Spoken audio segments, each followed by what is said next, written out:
All right, how you all doing today, this evening, this Sabbath? Hope everybody's doing well. I just want to jump into it because I'm late getting on. Um, so let me just jump right into it. Hold on, let me wait for y'all to come on first, though. My bad. When I see y'all coming on, I'm gonna just hop right into it.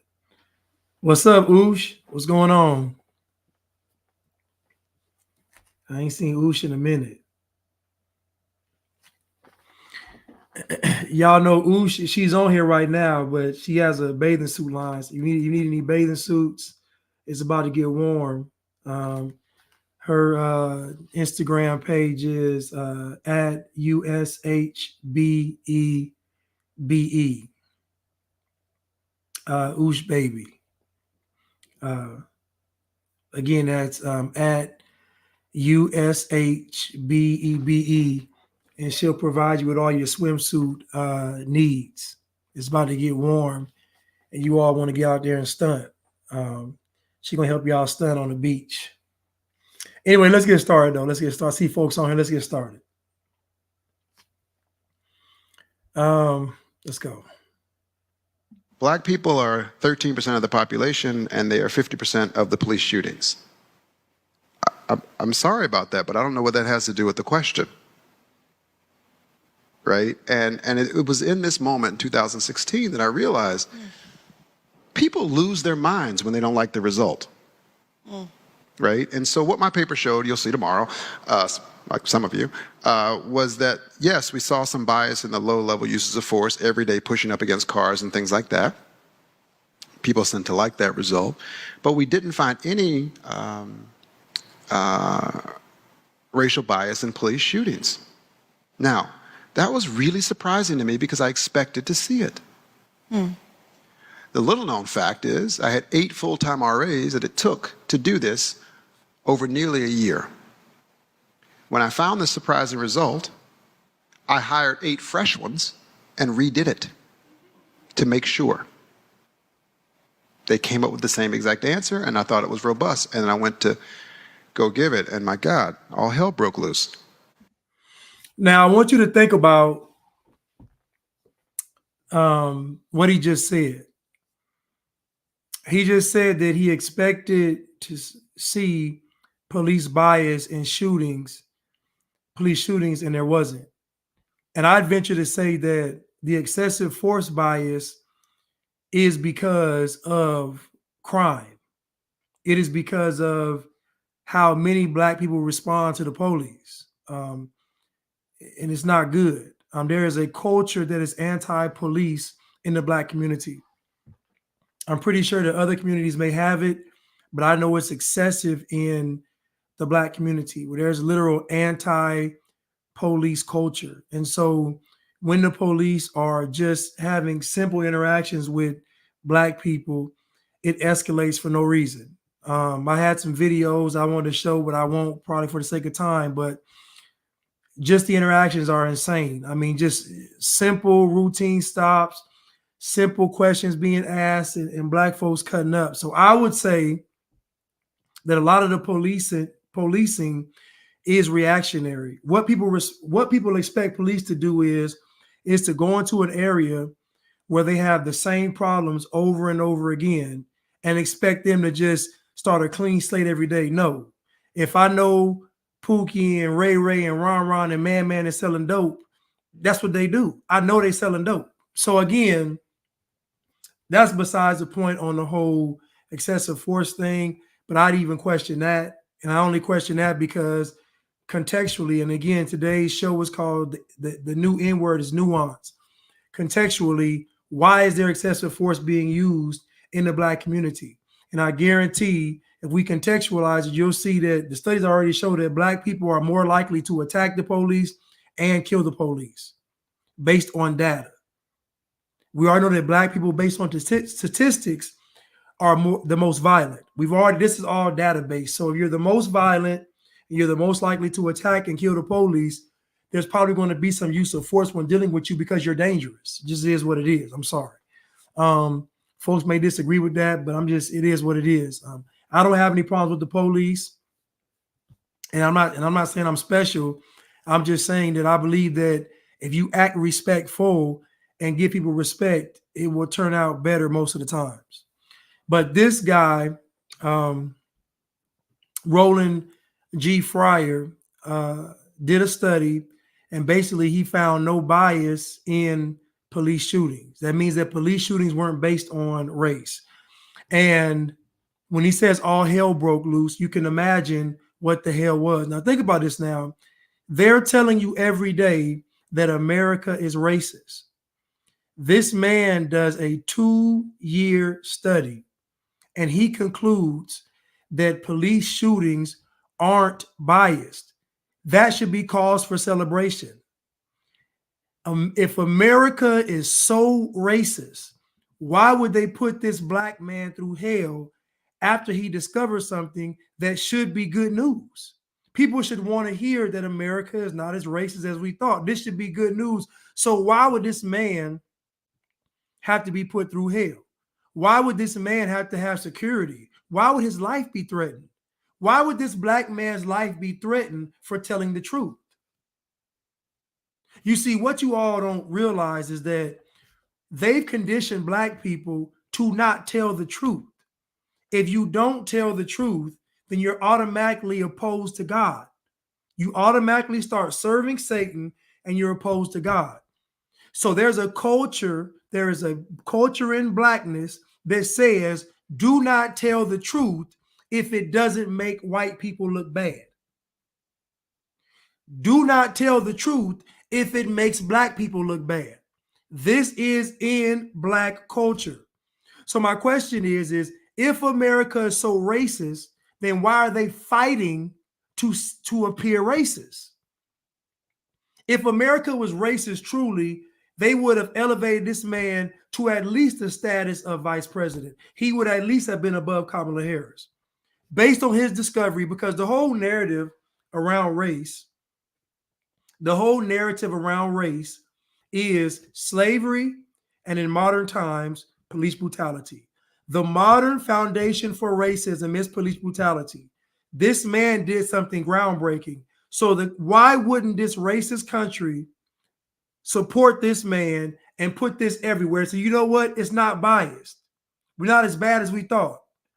But the fact that the powers that be don't want this man to get this information out should tell you everything. So if he discovered this in a 2-year study, how many other studies have been done and hidden? How many other studies have been done and thrown in the trash? How many other studies have been manipulated to fit certain areas? And we know they fudged the numbers with the Peter pandemic. We know they fudged the numbers with the Holocaust. We know they fudged these numbers. So we know fudging numbers has been done for a very long time. But my question is, if America is so racist, then why are they fighting to appear racist? It doesn't make any sense. It doesn't make sense because it's not true. It's not true. It's not true. The modern foundation for racism is police brutality. If the left, the liberals, the unaccountables, the degenerates, the decadents, if they don't have police brutality as a narrative, they're done. They're screwed. So you have to understand that so everything hinges upon the police being brutal.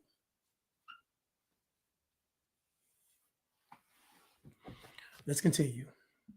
It was a 104-page dense academic economics paper with a 150-page appendix, okay? 104-page report. I got it pulled up. 104-page report with a 105-page appendix.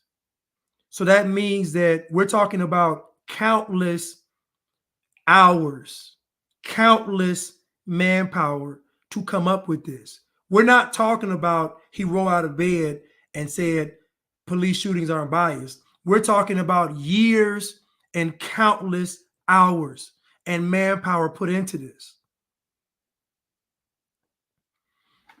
So again, everything hinges upon police brutality, because that is the modern foundation for racism. If they don't have this, they don't have anything. They can't prove white privilege. They can't really even prove racism. The only thing they can sink their teeth into is police brutality, and it's because people actually get killed by the police. That's the only reason. Forget justified, not justified, forget all that. The only reason they have police brutality as a narrative is because people actually get killed by the police. That's the only reason. Most of the time, suspects are armed. Most of the time, suspects are doing something that is dangerous. But again, we're talking about countless hours of research, countless hours of manpower. We're talking about they dotting every I, crossing every T, turning every stone over to do this, because even the people doing this know, if we think about the pressure they have to prove that it is bias. So when they're doing their research, they're actually doing more research. There's an extra layer of research to make it be true. That's how thorough this was. They're trying to make it be true, meaning they're going above and beyond in the research. This is why most of your racial narratives are storytelling. CRT is storytelling based. They tell stories. When I was coming up, telling a story was a lie. Isn't it ironic that the foundation for most of this race stuff is storytelling, and when I was coming up, storytelling was lying? But let's continue. It was posted for 4 minutes when I got my first email. This is full of shit. Doesn't make any sense. And I wrote back, how'd you read it that fast? That's amazing. You are a genius. Now, we already know that Black folks are going to have a hard time in these next couple of years, because now more than ever, we need the Bible. And now more than ever, we have to be able to read and discern what we are reading.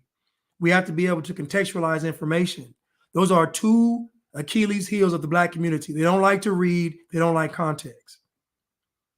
So again, this man put it up for 4 minutes and people are already, which means they didn't even read it. They didn't even read it. So imagine dealing with a group of people that have all of this political power, all of this social power, all this economic power, and they don't read. That is a dangerous group to be around.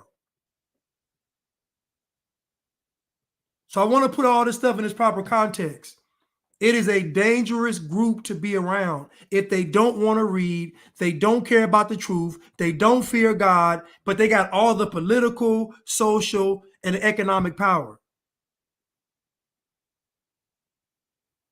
And when I would say economic power, I mean spending power.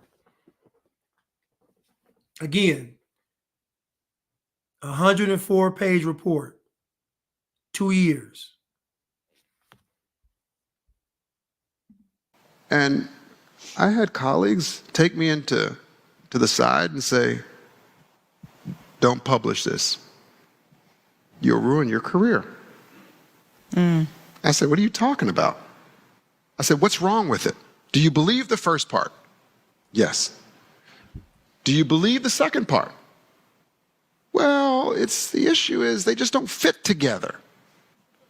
We like the first one, but you should publish the second one another time. I said, let me ask this. If the second part about the police shootings, this is a literal conversation. I said to them, if the second part showed bias, do you think I should publish it then? And they say, yeah, then it would make sense. And I said, I guarantee you I'll publish it. We'll see what happens.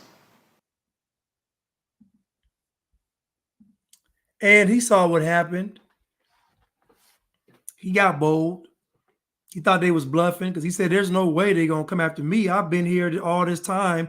I've earned my credibility. I'm trustworthy. There's no, yeah, right. It's not about the truth. It's about the narrative. It's not about the truth. It's about the narrative. It's about what fits the narrative. We're in dangerous times. Whether folks want to believe it or not, we are in very dangerous times where people are more loyal to the narrative than the truth. That already puts you at an anti-God stance. And again, when I talk about the Antichrist, you must understand that the Antichrist is the person that is going to oppose Christ. We're talking about there are many Antichrists, but there's an Antichrist.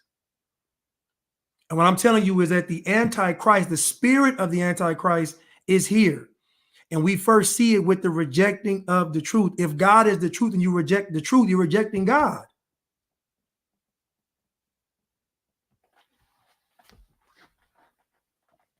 So again, this is Satan. Satan has gotten black people to do this. And I stress black people so much because you are going to be used to usher all of this stuff in. If you look at any agenda, there is black faces attached to it. I don't care what the agenda is. There is black faces attached to it because black people have the social leverage. And don't be black and trans or black and gay or black and confused. Don't be that, because then you got the ultimate social leverage.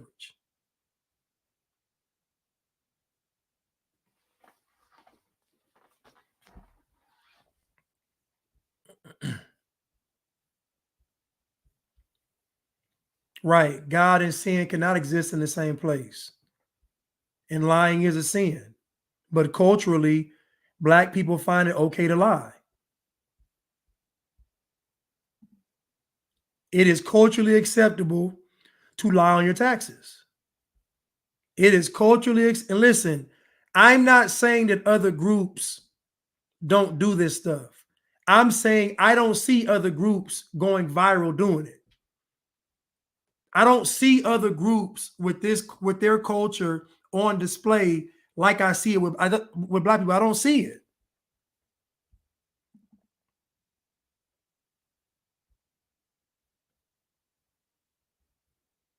I don't see it. I want to get these videos in the proper order. The N-word.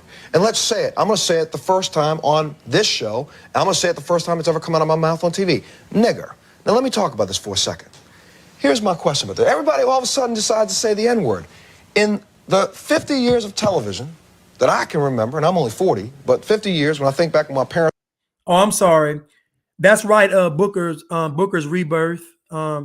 Professor Fire knew they would come after him. Claudine Gay was part of an effort to get him fired from Harvard on some Me Too stuff. I pulled some articles up, and he basically was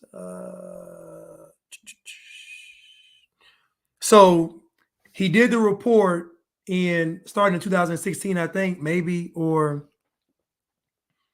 that's when he finished. I don't really know, but these allegations came in 2018.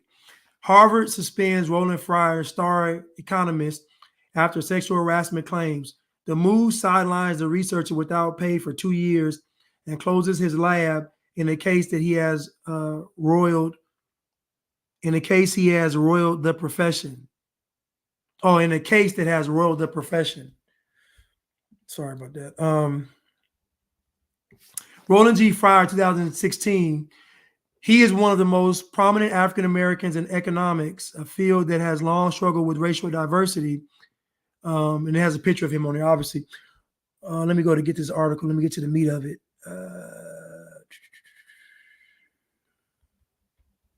Mr. Fryer, 42, has been the subject of several concurrent university investigations, which concluded that he had engaged in unwelcome conduct of a sexual nature against at least 5 employees over the course of a decade. In a letter to the economics department on Wednesday, Claudine Gay, a Harvard dean, said Mr. Fryer would be put on administrative leave for 2 years, during which he cannot teach or conduct research using university resources. The Education Innovation Laboratory, the off-campus space known as Ed Labs, where he conducted most of his work, will be permanently closed. A Harvard spokeswoman said he would not be paid during his suspension. So imagine, really what they're saying is, we don't want you to do any more research. Really, we don't want you to do any more research. So we don't want you to we don't want you to have the money, because again, this is about economics. When he was with Harvard, he probably had an unlimited budget to hire people to do the research. Now they're telling him, you did the study for 2 years. Now them 2 years did the study, we're gonna take them back. Keep in mind, he did it for 2 years. They pulled them same 2 years back.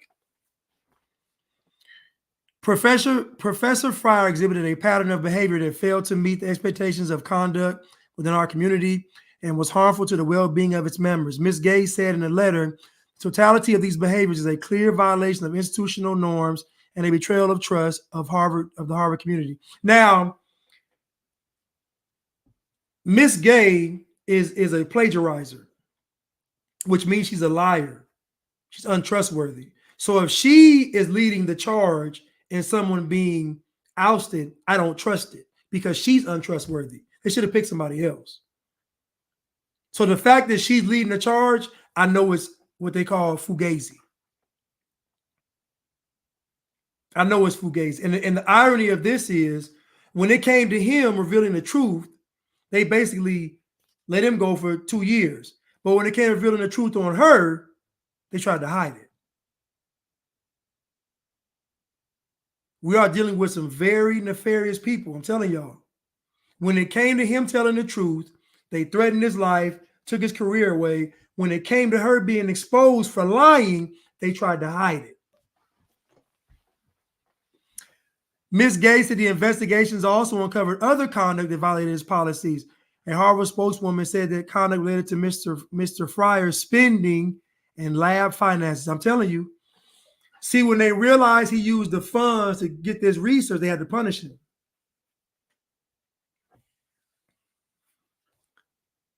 Under Harvard's rules, Ms. Gay had sole discretion over Mr. Fryer's punishment, but could not fire him.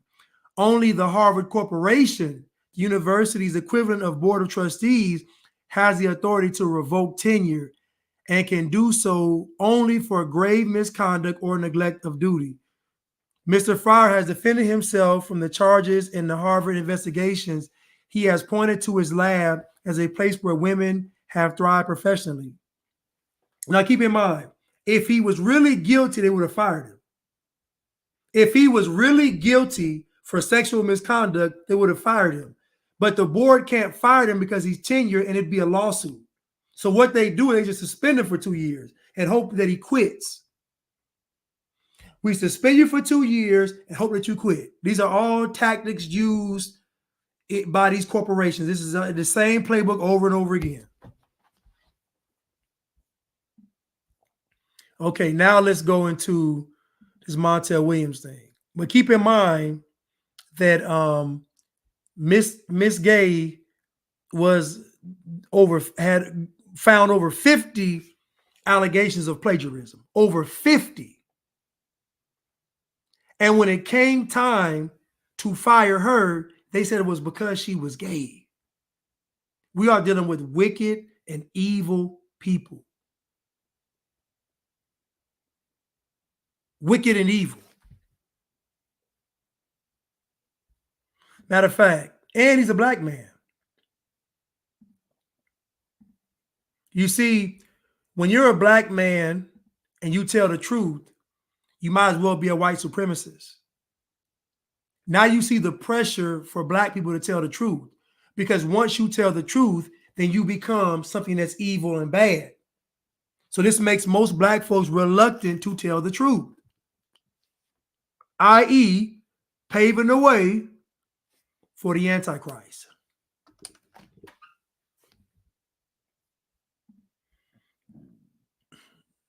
Excuse me. Excuse me.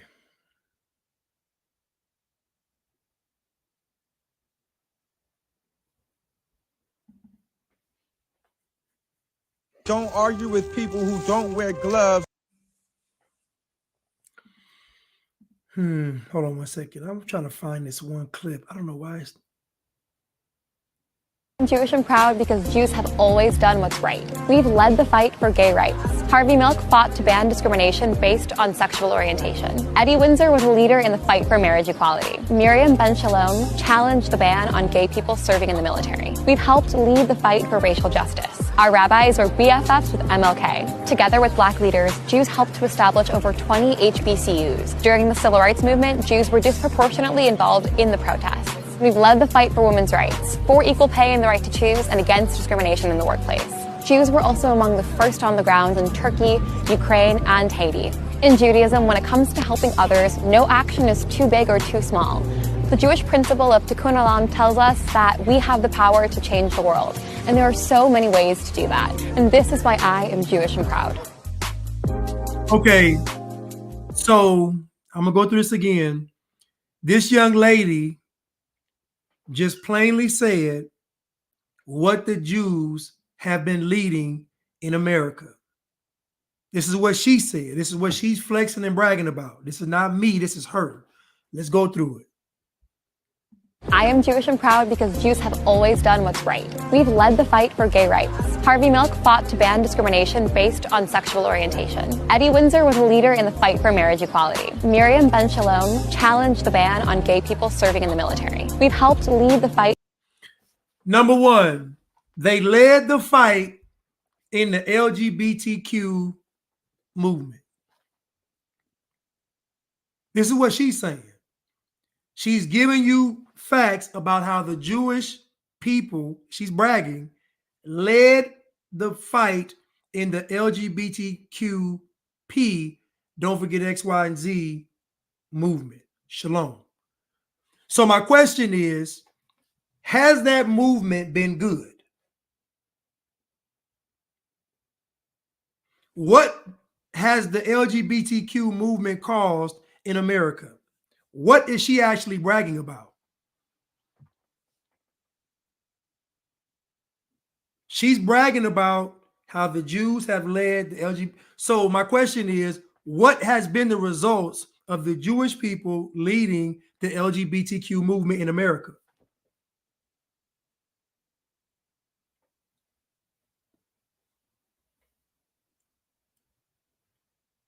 So we know on the first thing, what she's bragging about has caused destruction in America. And she's saying that the Jews led it. Now, my question is, now if I say, now think about this now. Now think about people arguing on the destruction of these movements. And then think about the flip side of it, Jewish people bragging about leading the movements. But nobody's coming to a table and saying, wait a minute, why are you bragging about this? Think about what I'm telling you. She's bragging about something that is destroying America and eventually the world. She's bragging about it. If it hasn't been good, why hasn't anybody pulled to the side and say, listen, Ma, this is what's going on from what y'all did. What you're bragging about, this is what it's causing. Oh, okay. Okay. Let's continue. Fight for racial justice. Our rabbis were BFFs with MLK. Together with black leaders, Jews helped to establish over 20 HBCUs. During the civil rights movement, Jews were disproportionately involved in the protests. We've led the fight for women's. Now she's saying that we were disproportionately, meaning overly represented in the civil rights movement, which we know is a communist movement. So now, so this is what I'm saying now. She's bragging about the LGBTQ movement. She's bragging about the civil rights communist movement.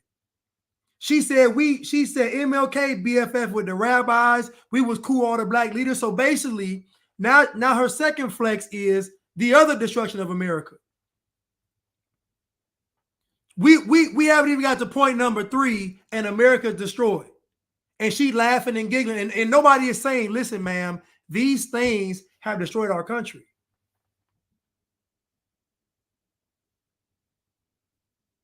She's admitting it, and she's proud.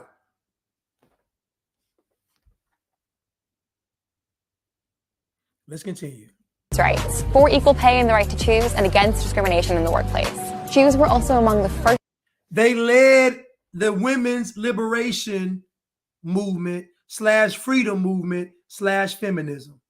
This woman has said out of her own mouth, this is her talking, that the Jews have led the LGBTQ movement, the civil rights movement, communist movement, and the feminist movement. She is bragging about the destruction of America. She's wearing a necklace on her neck with an eye in it. What does that eye represent? I don't know. Is it a third eye? I don't know. But she's wearing an eye on her necklace. I don't know what it means. I don't know. The all-seeing eye, I don't know. But my point is, she's literally bragging about the destruction of America, and no one would dare tell her this. She feels comfortable. This is on their website. This is on the website. This video is on a website.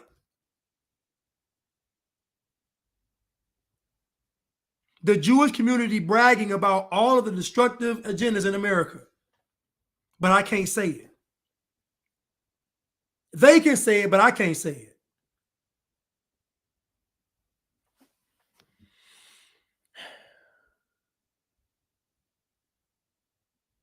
On the ground in Turkey,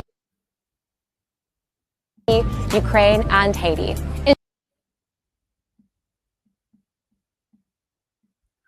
Among the first on the ground in Turkey, Ukraine, and Haiti. So now they're saying that when there's a humanitarian issue, they're the first on the ground.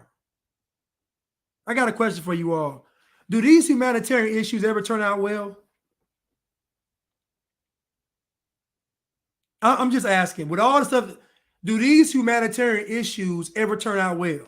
When they go in these countries and say, we got to help them out, does it ever really turn out well when this is a disaster? I don't know. I don't know. So she's bragging about the literal teardown of America. In Judaism, when it comes to helping others, no action is too big or too small. The Jewish principle of Tikkun Olam tells us that we have the power to change the world. Now, I'm going to read this again. Tikkun Olam teaches us we have the power to change the world. That is a very ambiguous statement. What does that mean? The one would assume that change means something good. I don't. Because everything she's just listed out has been bad. So I don't assume that what she's saying, that statement applies to something that's good. Tikkun Olam teaches us that we have the power to change the world. Change the world into what? This is what I mean, hiding behind virtuous actions. This is why the Bible says there's no actions to get you into heaven because of things like this. Y'all not finna slick y'all way into heaven. We gonna do. No. That we only get to heaven by grace. And I love the way the Father did that. Because what would happen is a bunch of folks would get into heaven and didn't deserve to be in there because they did so many good works. I don't trust nobody doing a whole bunch of good works. I don't. Because the real good work starts in here first. Then it starts with your family. Then it starts with your neighborhood. Then it starts like it is so many steps to get to it before you fly into Haiti or fly to Turkey or fly to Ukraine. I don't trust it. Because you got to show me where you did it step by step. You got to show me your back porch where it's clean and swept off. All this going around the world to help this person does is cap. Y'all living in these liberal cities and y'all seeing drug addicts, undereducated black children, violence, abortions. It's chaos in these cities. And y'all get on a plane flying somewhere else. It's cap. I don't trust nobody over there. Remember Sally Struthers? She used to be an actress a long time ago, and she was going to Africa. Sally Struthers, when she went to Africa, she weighed 100 pounds. When she came back, she was 350. I don't trust. It's cap. The children over there starving, but you getting bigger. Somebody lying. I don't trust this humanitarian stuff. I don't trust philanthropy. I don't. Because philanthropy is a shield to hide the devil's work. Most people that do good, you don't even see it. You don't even see it.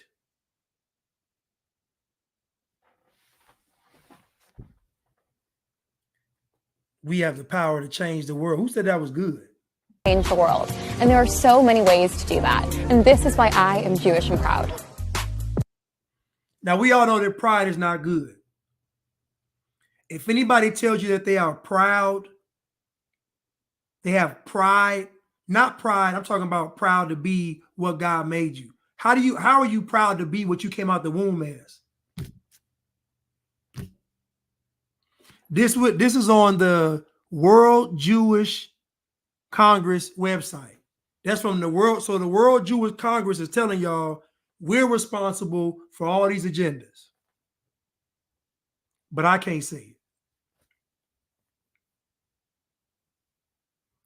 But I can't say it.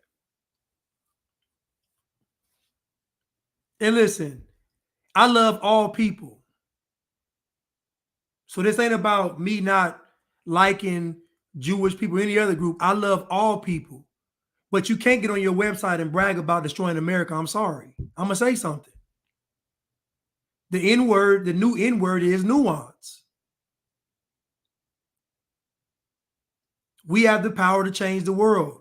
Clearly, that's not good. It's not a good power. Clearly, the power y'all using is not good because all the movements that y'all spearheaded have caused utter death, destruction, and chaos.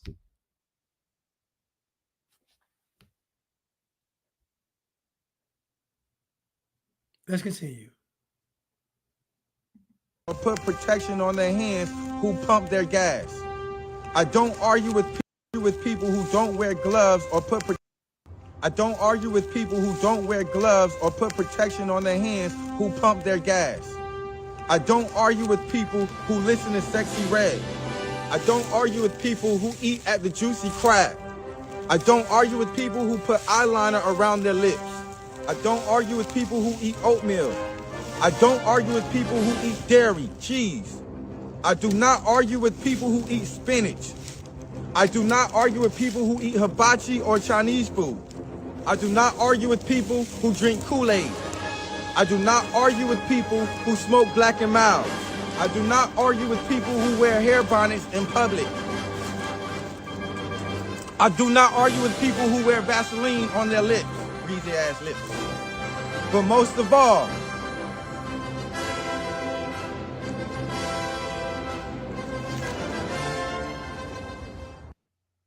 I don't. Now look what he did in the end. Look what he said in the end. He said all of that, and what trumps all of that? I don't argue with white people. You see, it's culturally acceptable to paint a broad brush when it comes to white people in a negative light. This video is viral. Most viral videos in the Black community on social media deal with anti-white rhetoric. He said all of that, and in the end, I don't argue with white people. That was the cherry on top. So I don't care what Black people say. This says otherwise. Black people are racist, and they're culturally racist. To even accept the notion that you're a king and a queen is racist. To call yourself a god and a goddess is blasphemous. But to even say that you're a king and a queen is racist. Why is it racist? Because you're saying you're better than everybody else. Because you're saying that you're a king and queen and they're not. You're distinguishing yourself from the rest of humanity by saying we're royalty and you are not. Even though y'all ain't got a castle, a drawbridge, or a moat. And if most of y'all had a kingdom, you'd be the court jester. You wouldn't own it. You wouldn't be on the throne. You'd be a court jester, or you'd be one of the peasants working the land, a serf. It is culturally acceptable to talk negatively about white people. And that talking is manifesting into action. They just bragged about 300 some jobs being given to people, and 1% of the people were white. They were bragging about that. So you already see an attack. And I talk about this anti-white agenda is the anti-God movement. They are going to start attacking white people from all angles. Violence, economics, jobs, education. They're going to start doing it because what they're going to create a climate where everybody accepts that white is bad. And we're already almost there, honestly. He said he don't argue with white people. Just as foolish as he want to be. Just foolish.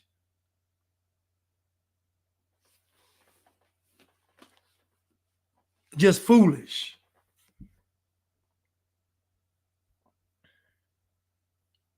It's an anti-white agenda. Someone shared this with me earlier today. And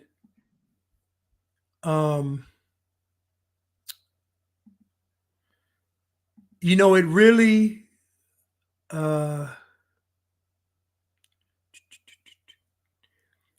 sheds some light. It really sheds some light. You know, we've been talking about not being black, not being defined by blackness. And she sent it to me and she said basically that this anti-black from black and anti-black meaning we don't identify with black, this has already reached Hollywood. It's reached this I'm not black thing has reached Hollywood. Now I'm not going to take credit for the I ain't black, I'm free movement. But I will say that there's been a lot more people talking like this in these past 3 years. Because I know when I first said the statement, I ain't black, I'm free, was a shock to people. People was going ballistic. They was going berserk when I said that. Now, not so much. But when I first said that, they was going ballistic. And I still got shirts on sale. But I'm going to play this clip and you all tell me what you think.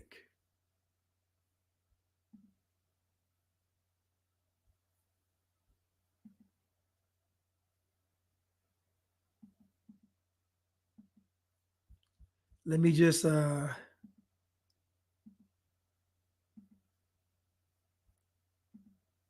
this is from a movie.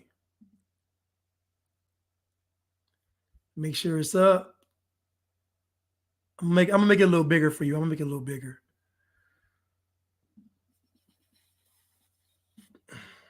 Here we go. I'm gonna play it twice.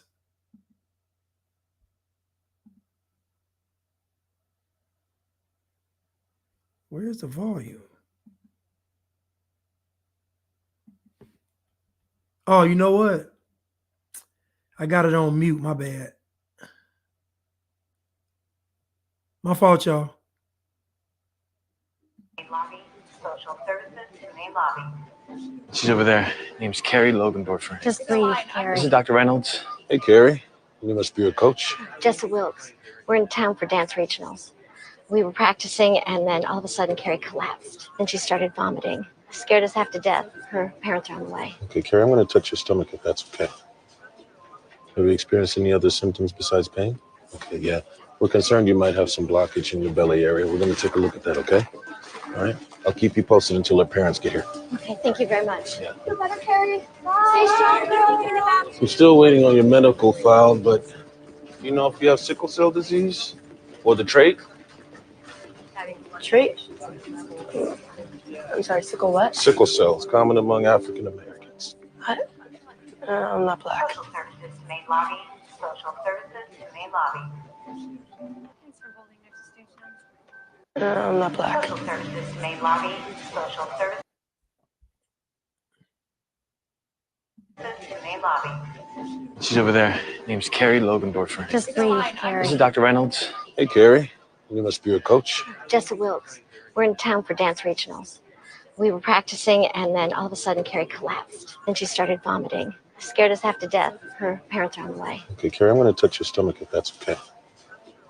Have you experienced any other symptoms besides pain? Okay, yeah. We're concerned you might have some blockage in your belly area. We're going to take a look at that, okay? All right? I'll keep you posted until her parents get here. Okay, thank you very much. Yeah. Feel better, Carrie? Stay strong. I'm still waiting on your medical file, but you know if you have sickle cell disease or the trait? Trait? I'm sorry, sickle what? Sickle cell is common among African Americans. What? I'm not black. Social services to main lobby.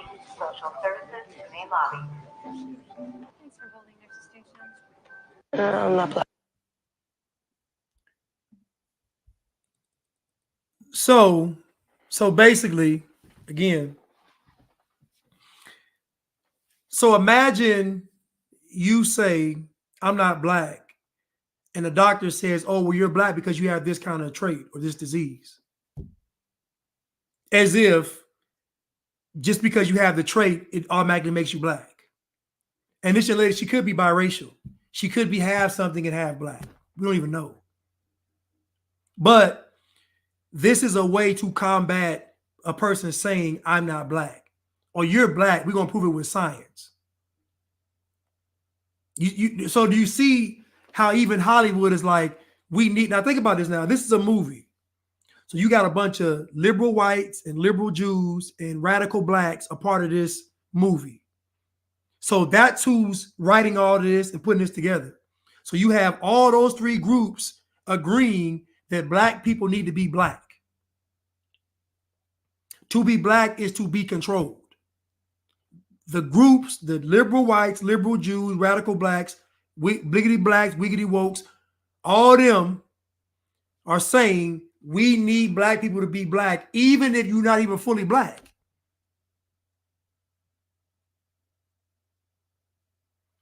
Somebody said on the show she was Dominican.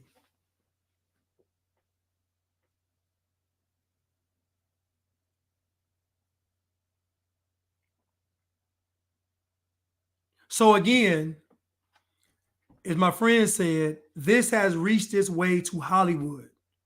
So now you know there's going to be another agenda to shut down people saying, I am not black.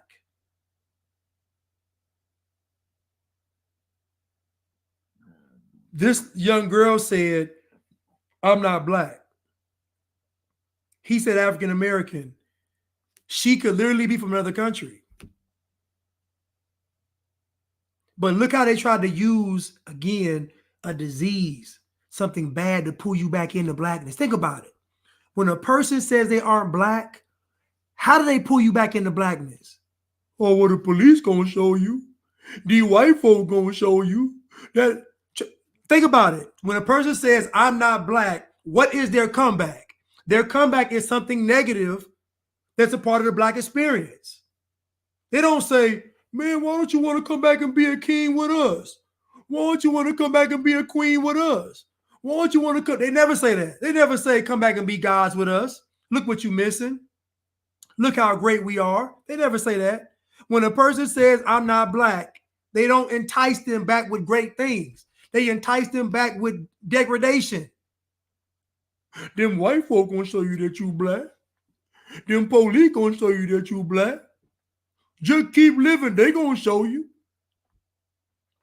That's how you know it's a curse. It's bad. It's not good. What is the selling point on getting someone to want to be black? What's the selling point? What are they telling people to say? This is why you should want to be black. You've never heard anybody say, what you mean you ain't black? Why wouldn't you want to be a king or a queen? You ain't never heard nobody say that. You ain't never heard nobody say, man, why don't you want to be black? This melanin feels so good. I wouldn't want to be without it. You don't hear nobody talk like that. When you say you don't want to be black, they try to get you back in with trauma, pain, suffering. Because that's what it means to be black. It doesn't mean anything good. Man, why don't you want to be black? The sun is always shining. Man, why don't you want to be black? The food tastes so good. They don't talk to you like that. Well, you better hush that talk up for Master show you what being black really is. That's how they talk to you.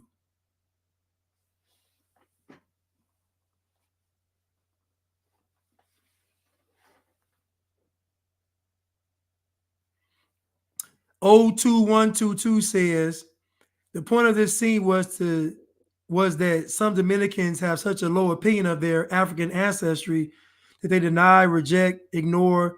Little do they know she's actually a sovereign citizen. Well, she actually has a nationality. She's actually Dominican. She's not actually black or African American. She's Dominican. And again, to try to get you to be black as a Dominican is to tie you into something negative, which is slavery. Again, they're not bringing you to blackness with something good. They're bringing you to blackness with some death and destruction.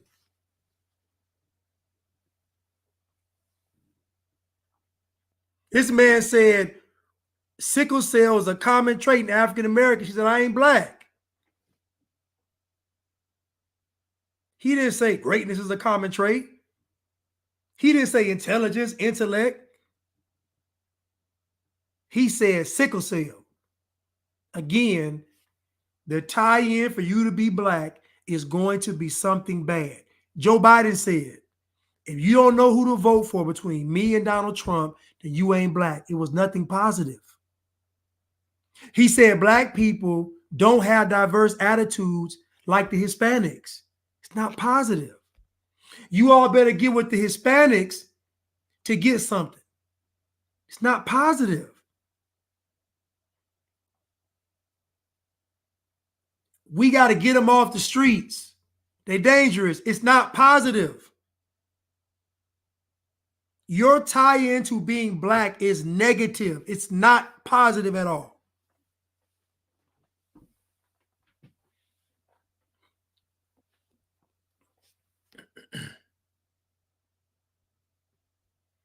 What you mean you ain't black? You as black as me? You as black as Tar? What you mean you ain't black? We's all black. Even when we looks white, we still black. Because the blood on the inside is what's black. See, your skin might look light, but the inside of you is black as night. That's how they tie you into blackness. It ain't nothing positive. You ain't never heard somebody say, why you don't want to be black? You don't want to be with the ether? You don't want to have the carbon? You don't want to be with the stars? You ain't never heard that.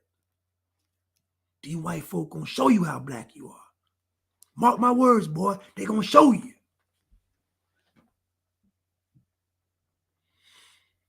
Let's continue.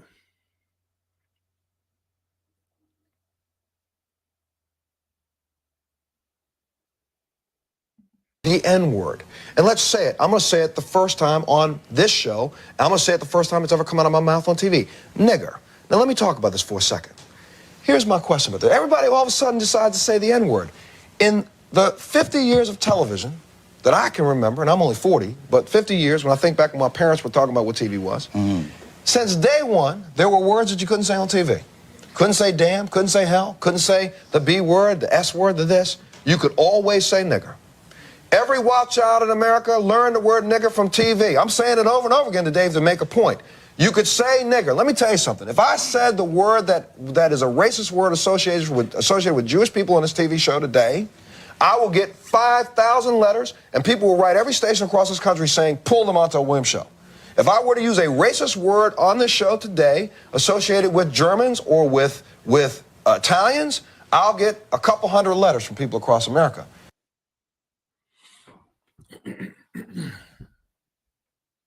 You heard what he said. He said, why can we say that word? That's how you know it's intentional programming. That's how you know. That's how you know that black people have dominated. Think about what he's saying. He's saying all the other words are forbidden except one word. And that word can be used in movies, TV shows, everything.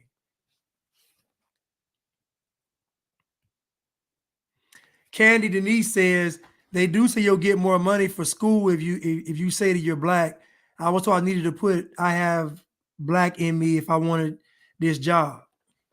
Well, I agree with that. If you want to, yeah, if it comes to socialism and communism, yeah, you probably will get the benefit before they flip it on everybody.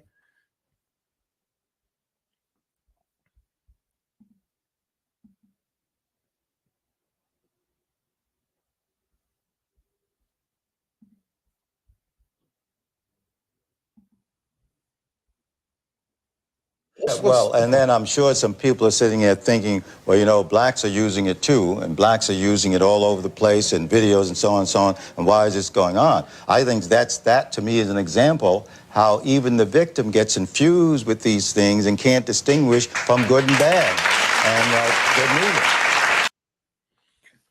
Now notice how Alvin Poussaint,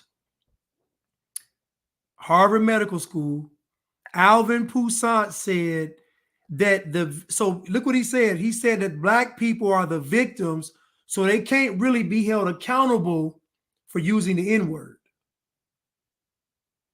And this is what I talk about, this moral superiority. This black people are like children. Whatever white folks say, they got to do it. Black folks don't have free thought, free agency. Black folks are constantly under the psychosis of whiteness. But what they're really doing is they're setting the stage to say that black folks really can't be held accountable for their actions because of racism. This is what they're saying. They're saying because of racism, you really can't hold black folks accountable. And the audience just clapped. Instagram, I will be back in 10 seconds because my time is running out, so I'll be right back.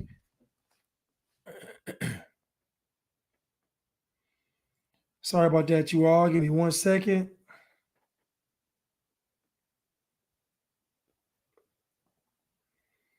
Give me 1 second, y'all.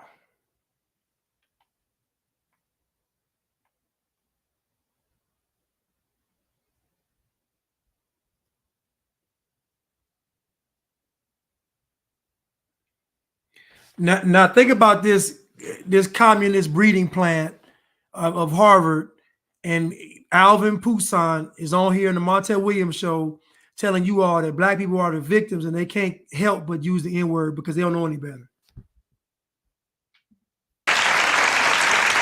And even that some of this strange thing is going on, sometimes it may be even encouraged by white producers and other people working with some of these shows, but sometimes it's coming from them. They've been bombarded so much with the word nigger that they think they can make it into a positive word, right? No other group thinks that.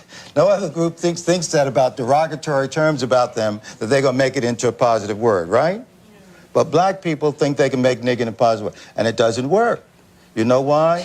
They can be saying, oh, brother, nigger, one, and then later when they're punching each other out, they're also using the word nigger, calling each other names, right? Yeah. You see the N-word has never been a positive term. It's never been a term of endearment. Why? Because anybody that you respected highly, you would never call them the N-word. So the N-word is specifically used for folks you don't respect that much. You might care about them, but the folks you really care about, you don't call them the N-word.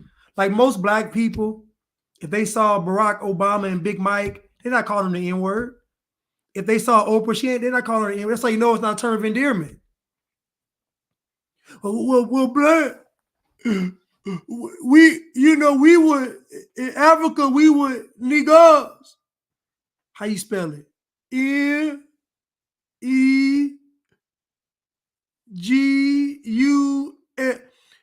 In Africa, we were niggas, and we took that word, and that word means something else. Cap. Y'all don't spell nigga y'all spell it N-I-G-G-A, not N-E-G-U-S. So again, the word has never been a term of endearment, ever. The man just said it. You go from saying what's up to it's a negative term in a few minutes because y'all fighting. You know how many black women said, I love that nigga, and how many black men said, I'm gonna kill that nigga? Same word. The same word.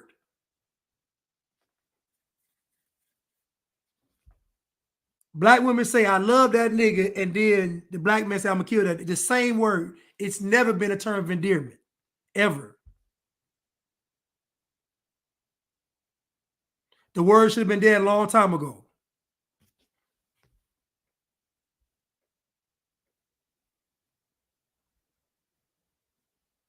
Let's continue.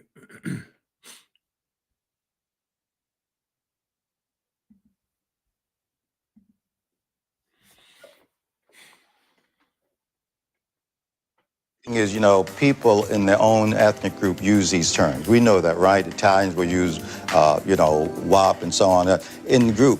But I think blacks, the only group who seem to want to put it all over the place. That is, they want to put it on video. The other groups are not getting on sitcoms and doing that kind of thing, usually about their own group. So one of the issues here, too, besides the racist issue, is how the black people and other people think about themselves in this kind of environment over hundreds of years, right, that has espoused white racism and has said that black is inferior. What does that do to the heads of the people who have that kind of psychological bombardment over and over and over again, institutionalized in so many ways?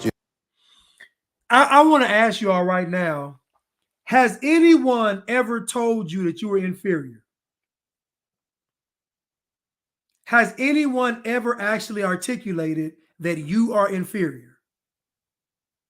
Has anybody ever experienced a white person telling them, listen, you are inferior to me. You are inferior to white. Has anybody ever experienced that? I'm going to start it off. I've never had a white person tell me that I was inferior, ever. I've never had a white person tell me that I couldn't do this, never.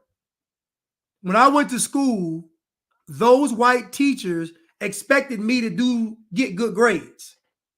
None of them ever said, well, he's black, he ain't gonna be able to read or write too well. No, they never said that. They all had expectations. So my question is, how many of you all have had a white person tell you all you was inferior?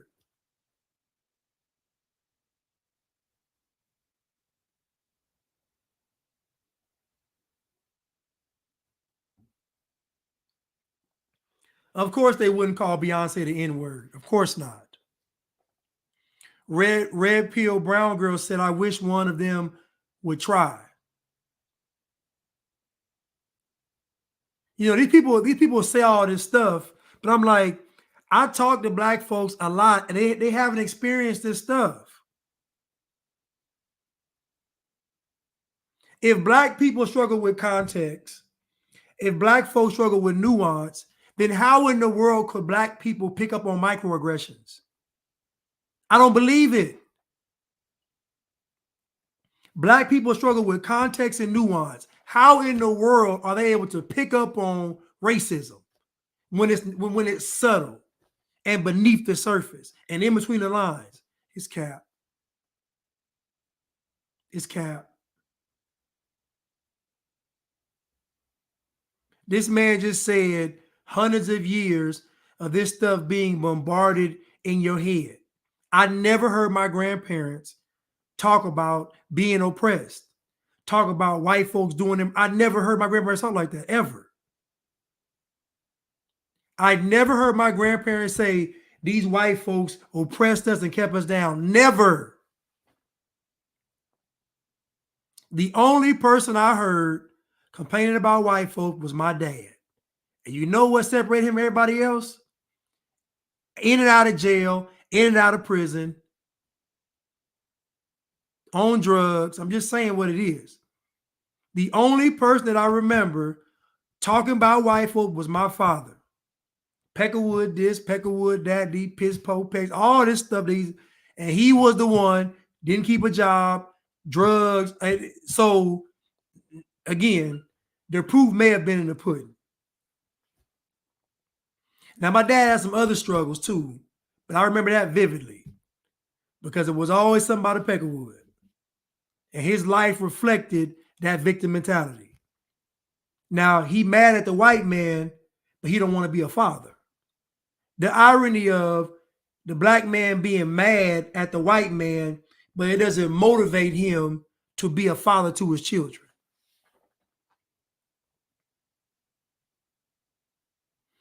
I'm just saying. Let's continue. Do you know what I mean? Absolutely. We got to take another break. When we come back, I'll tell you, we'll go through some of the questions. We did some other poll things of our audience members. Lots of questions. We're going to be open today, right? Yes? Let's talk this issue today. We'll be back right after this. I love when they were talking and the camera passed to the crowd and the white women was like, they had their hands ready. Come on. I just think that's funny. Nowadays, see back in this time period, you could get an honest answer in this audience. Now, not now. Now you would get back then you get an honest feedback from that crowd. Not now. Excuse me.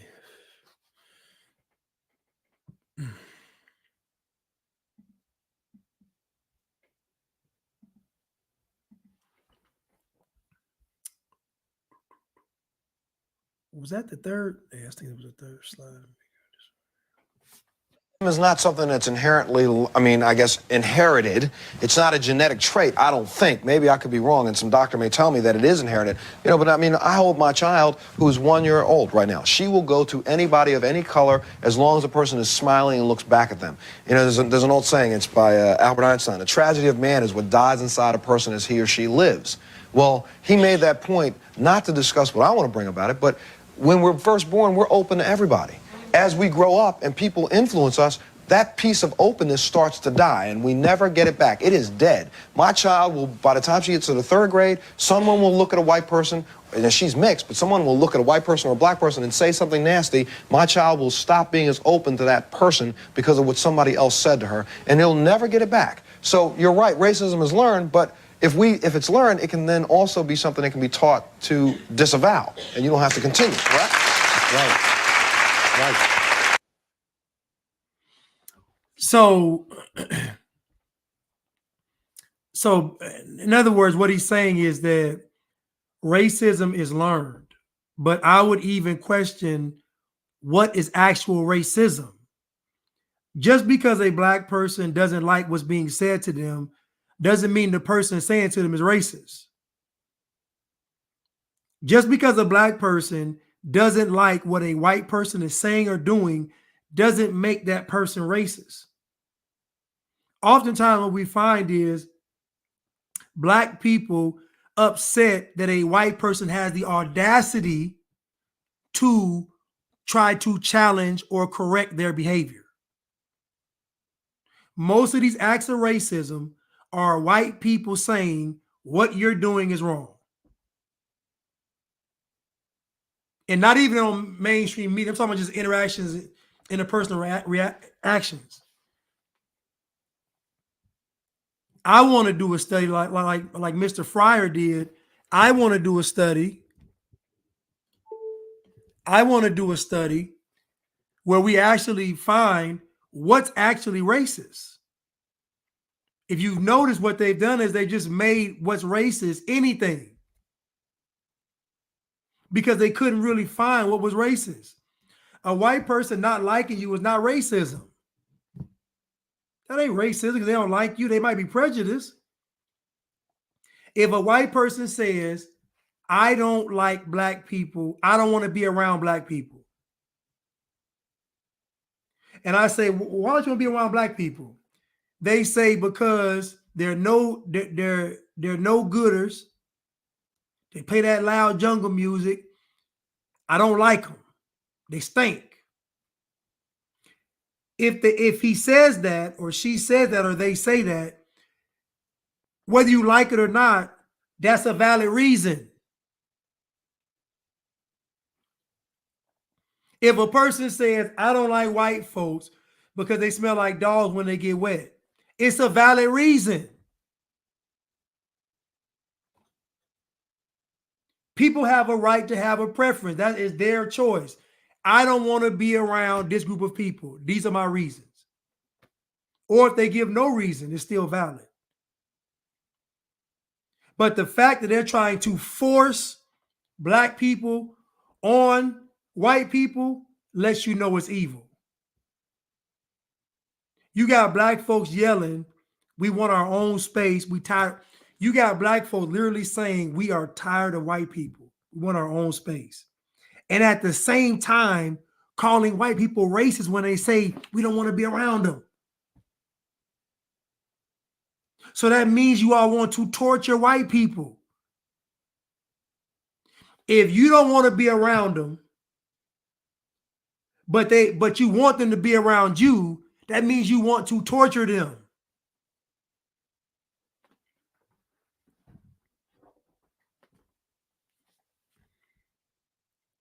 Let's continue.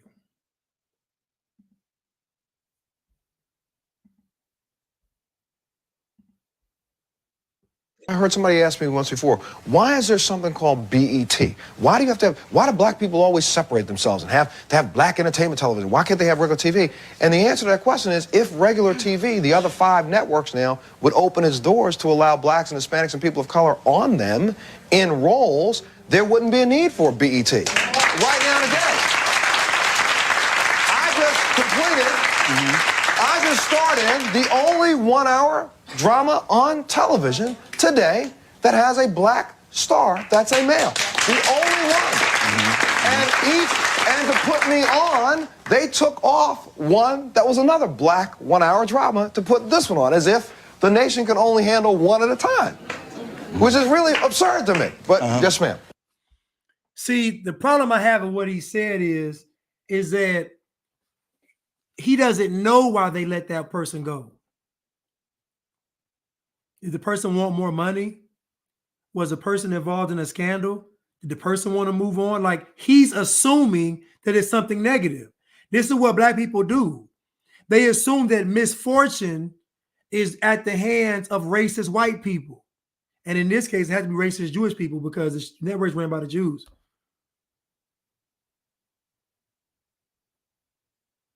I'm gonna play it again.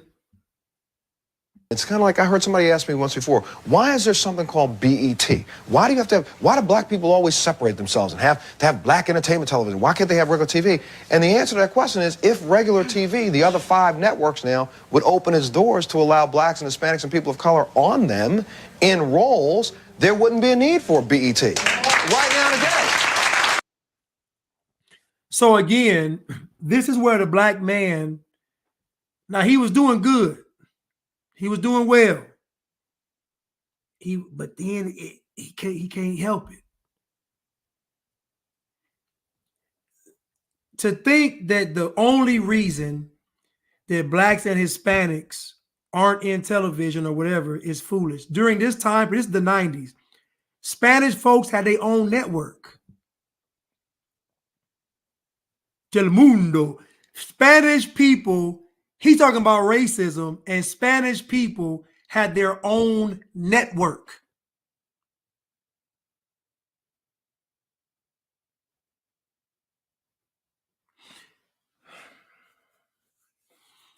This man just said they weren't hiring Hispanics and blacks, but that's a lie. Hispanics and blacks been on TV. for a very long time. Asians too. But the Hispanic got their own network, Telemundo. They had a major Telemundo studio in every major city. Like Telemundo was huge.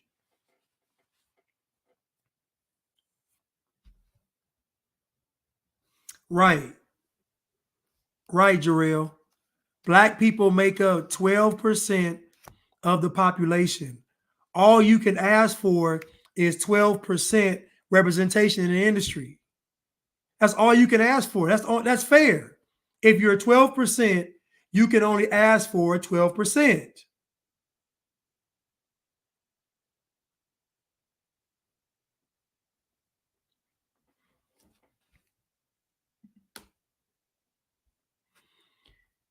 If it's 12%, you can only ask for 12%. Again, and Jarrell said it perfectly. Black people are 12%, but they expect to be majority of representation. It's insane. You can't name any aspect of society where Black people are not represented. You can walk in any city, any major city in America, and see Black people plastered everywhere, on the trains, on the buses, on the billboards, on the buildings, in the windows of the shops. Black people are everywhere you look. Politics, media, sports, everywhere.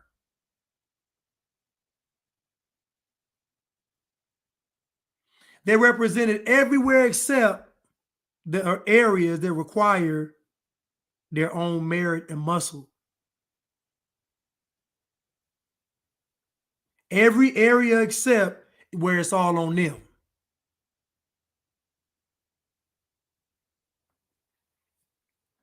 Talking about the NFL as racist because there aren't any Black coaches. How many Black coaches actually apply to be coach? Again, the new N word is nuance. Montel Williams is wrong for him to assume what he's assuming.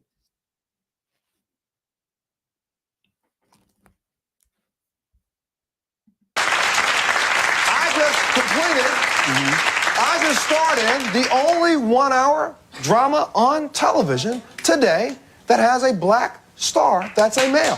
The only one. And to put me on, they took off one that was another Black 1 hour drama to put this one on, as if the nation can only handle one at a time, which is really absurd to me. But yes, ma'am. Again, that's an assumption. Someone said in Detroit, it's the opposite. Latinos are fighting to be seen. Black folks are being seen in Detroit too. Stop. The Hispanics learn from y'all. Whatever the Hispanics are doing, they got it from Black folks. Black folks set the standard and trend for all of the people of these POCs, Black folks. So Hispanics trying to be seen because y'all being seen. What's good for the goose is good for the gander.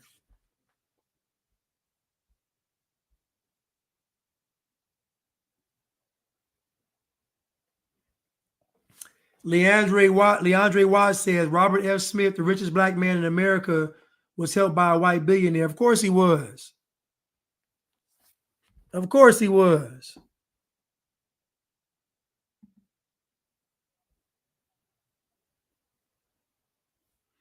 Vic said they love to group in Hispanics when they didn't even say anything. You boy, listen, you are 1,000% correct, Vic. Most of the time, you got Black folks saying Black and brown, and Hispanics ain't said nothing. When was the last time y'all saw a meeting of the minds of Black and Hispanic people? When was the last time y'all watched a meeting in Congress, a hearing in Congress, and it was Black and Hispanics together trying to get something accomplished? When have y'all seen it? When have y'all seen this Black emergence with Hispanic?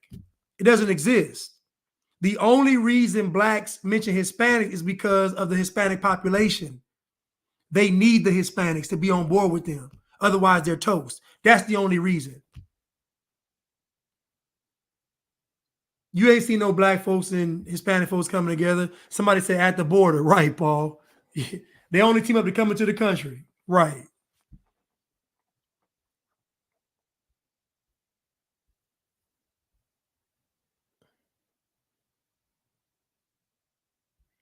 Let's continue.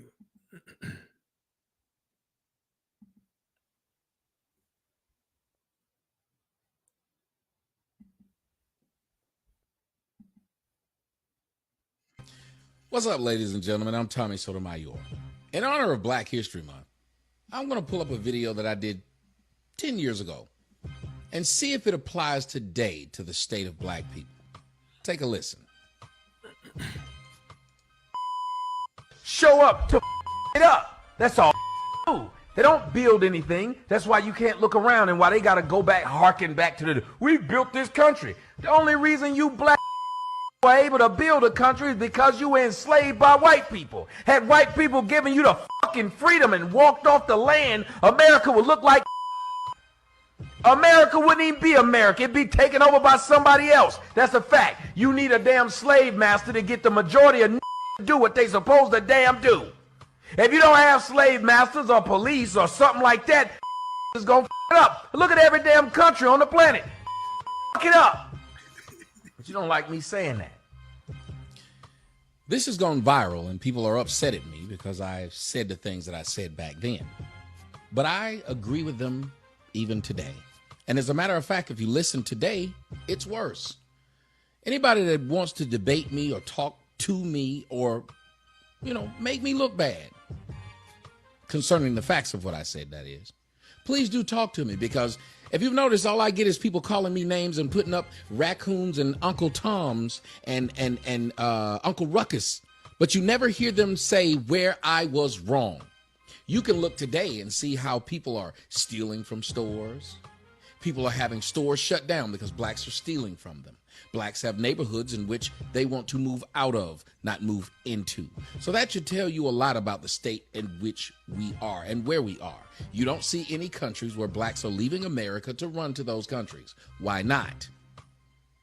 There are no black countries where they're saying, hey, come here, blacks from America, and we're going there. For as bad as we say America is under the foot of white men and white people, guess where the blacks around the world are trying to get to? Right here. So see if it applies to today. And as a matter of fact, if you listen today, it's worse. Anybody that wants to debate me or talk to me or, make me look bad concerning the facts of what I said, that is, please do talk to me, because if you've noticed, all I get is people calling me names and putting up raccoons and Uncle Toms and Uncle Ruckus, but you never hear them say where I was wrong. You can look today and see how people are stealing from stores. People are having stores shut down because blacks are stealing from them. Blacks have neighborhoods in which they want to move out of, not move into. So that should tell you a lot about the state in which we are and where we are. You don't see any countries where blacks are leaving America to run to those countries. Why not? There are no black countries where they're saying, hey, come here, blacks from America, and we're going there. For as bad as we say America is under the foot of white men and white people, guess where the blacks around the world are trying to get to? Right here. Now, and I mentioned this last week. Imagine them telling you that America's racist and everybody is risking their life to get over here. Imagine them telling you America is the worst place in the world, but yet everybody is not trying to come over here legally. They're trying to sneak over here.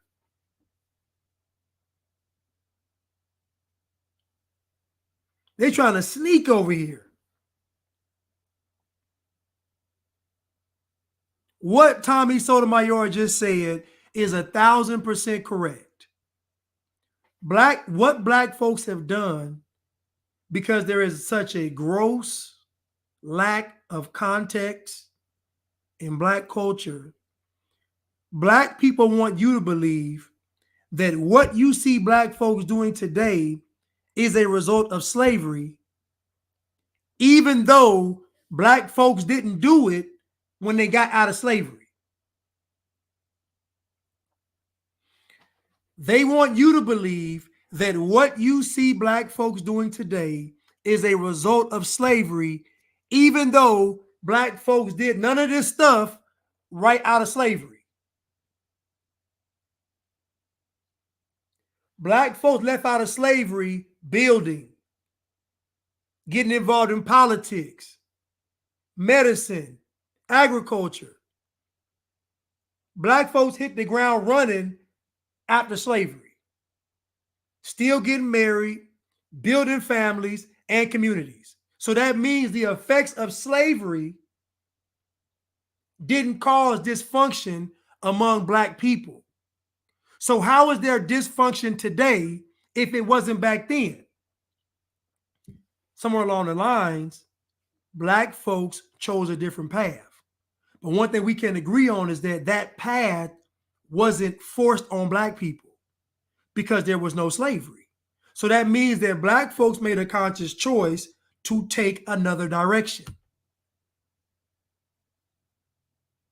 What black culture is today was not present after slavery. So slavery can't be the cause of what we see today. What we see today is something else. What we see today is black people culturally biting the fruit that was in the garden. That's what we see. Let's continue. So you can't tell me that there's this utopia, and the only place we've ever seen Wakanda was in the MCU. So please, if you cannot dispute what I'm saying, do not comment on my page. Leave me the hell alone, if you don't mind. I'm open. DM me, email me, whatever you need to do. But other than that, if you don't like what I say, please stop following me. Be adult enough to show that black folks aren't stalkers, that black folks don't have to physically assault people that think differently than they do. I'm Tommy Sotomayor. Thank you. So he has another video that I might play.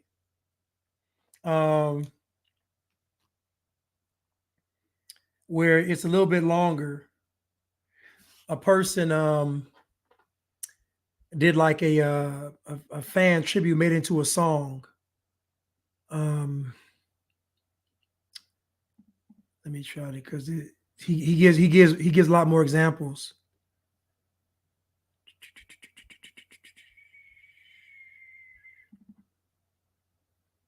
He gives a lot more examples.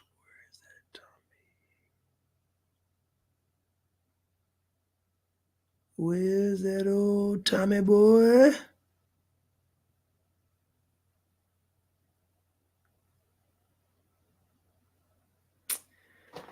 Maybe I didn't save it. You know what? Oh, no.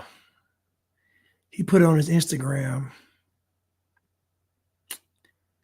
I don't think it will be. Yeah, it's on his IG. I don't think I saved that video.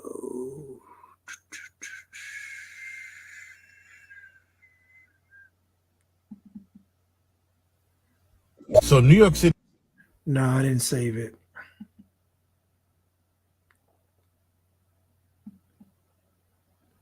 I'll play it next time. So I didn't save it. I thought I did, but I didn't save it.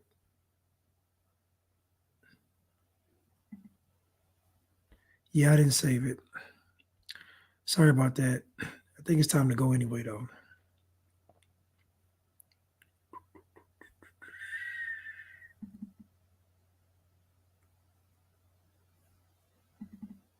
Nah, is this it? That's and this is what you have to deal with. Are the worst people on earth. I do understand why they made them slaves. I think one of the worst things that happened was they stopped making them slaves. If they'd have kept slaves, we'd have built more. We'd have been better people. Whenever black people were under the oppression of white people, they did more. They were more productive people. Name the shit you've built since being out of slavery. Name it. You claim you built DC. You were enslaved when you did that. You claim you built the railroads. You were enslaved when you did that. Everything you claim you built in America, it's when white people had the whip on your ass. What have you built since? Oh, what have you built since? Nobody wants to talk about the facts. Now all you do is go around and begging white people for shit. All these hoods y'all proud of, white people gave them to you. You didn't build them. Did black people build Cabrini Green? Nope. Did black people build Capitol Homes? Nope. Did black people build Carver Homes? Nope. All these hoods y'all of, did black people build O-Block? Nope. Did black people build any of these things you're talking about? 63rd, 62nd, 69th? Did you build any of that shit? Nope. Did black people build Compton? Nope. This person said Black Wall Street. Sir, you remember what Black Wall Street was built under? Jim Crow. Holla at your boy. I said you have to be under white oppression.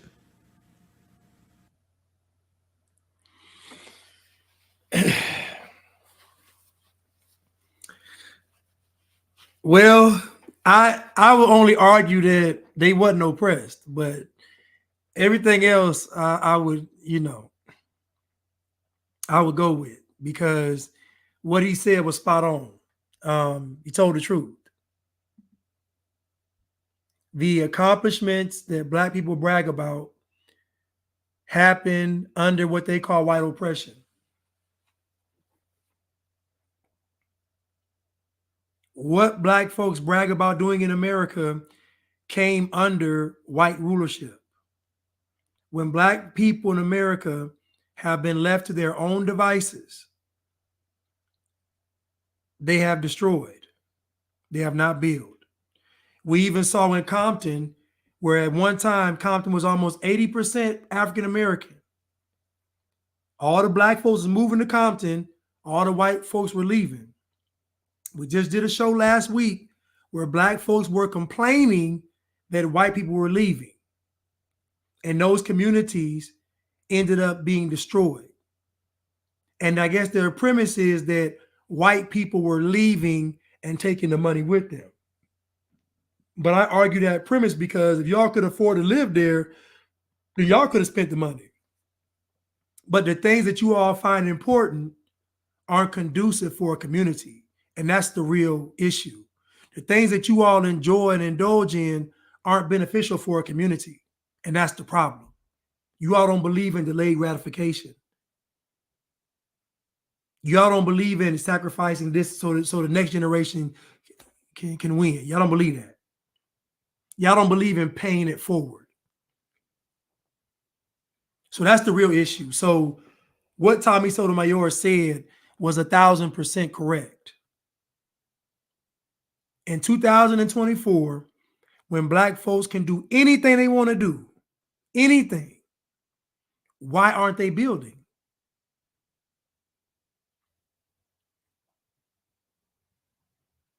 Black folks in Atlanta built this little neighborhood, but that's with the city's money. That money wasn't raised by black folks. There's some black folks here in Georgia. They got all this land, 90-some acres in Georgia. I looked it up. The government gave them that land. So again, what are black people doing that is just black folks doing it and it's successful? Black folks don't own HBCUs. Matter of fact, the last HBCU owned by some black folks was Morris Brown. And it got shut down because they were stealing money. The last known college that was owned by black folks was Morris Brown College. And it got shut down because they were stealing money. Wasn't a white person in sight. Tiffany Henyard, mayor in Dalton, Illinois, stealing money. Fannie Willis, stealing money. The gay woman, her like Claudine Gay, plagiarizing and probably stealing money. Kwame Kilpatrick, stealing money. Anytime black folks are left to their own devices, what happens. And I know it sounds bad. I know what I'm saying sounds horrible. I know what I'm saying. I know what Tommy said sounds horrible. But the reason why this stuff happens is because of the culture. Black culture isn't conducive for anything that's good. Every time you reach a point where you're supposed to do something that is worthwhile and meaningful, Black culture will tell you to pivot, veer left, veer right. I'm just telling y'all.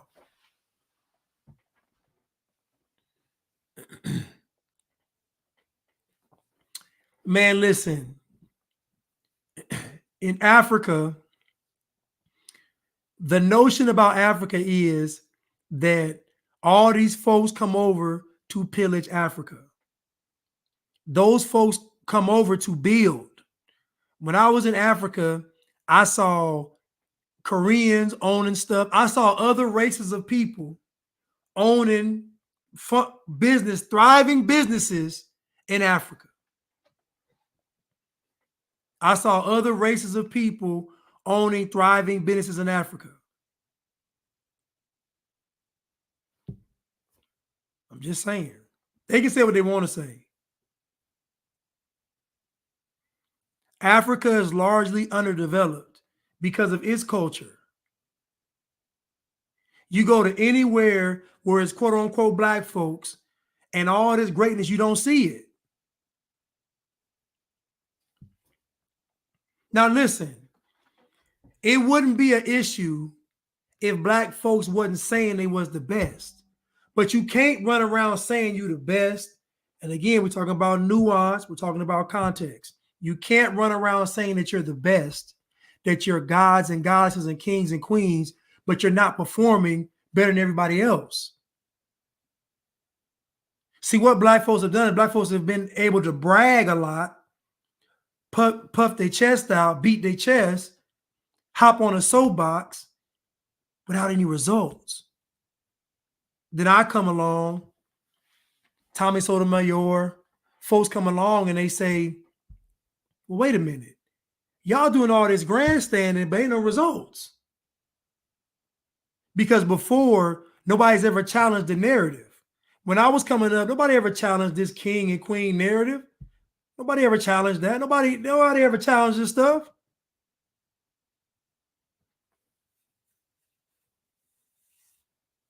Nobody challenged it.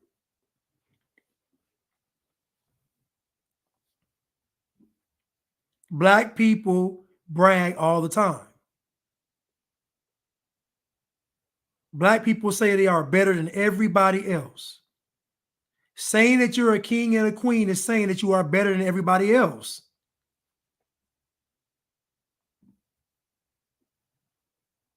So that is the attitude of most Black people: prideful, narcissistic, boastful.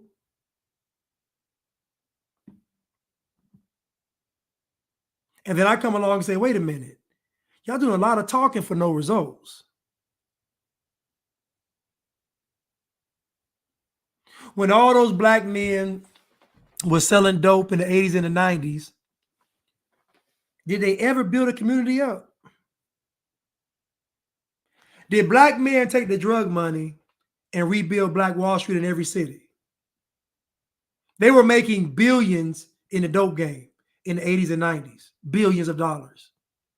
Did one of them ever just build a new Black Wall Street? I know it's like robbing Peter to pay Paul, but did any of them ever just build another Black Wall Street?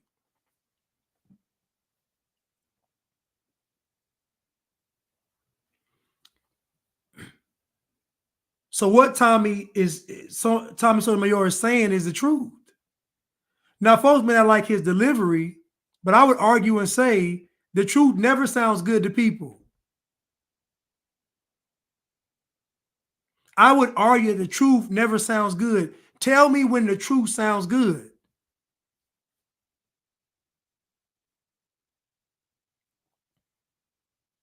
I don't like how they said it. That's Satan. I don't like how they said it. as if they said it nice, you would do it. No, you're not gonna do it.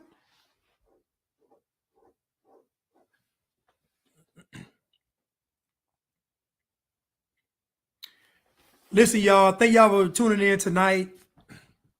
Let me go through these super stickers real quick. Thank you, Cruise Missile. I appreciate it. You always supporting. Thank you so much. MKOK, thank you so much for the super sticker. Zoom 7K, love your videos and everything you do. God bless your souls and continue God's work. First donation ever. Thank you so much, Zoom 7K. Thank you so much. P. Dot, thank you so much for the super sticker. I really appreciate it. And Will Blanche, my mahogany brother, you deserve some reparations for your great content. The truth is valuable commodity, and you always deliver. Thank you so much, Will. I appreciate it. For calling me mahogany and not black. But anyway, thank y'all so much. I love y'all, and I will see you all soon. We'll be doing the show on Sunday, Cutting Through the Culture at 7:30 p.m. Eastern. It's probably when you all see me again. Listen, I love you all, and I hope you have a great evening. Thank you.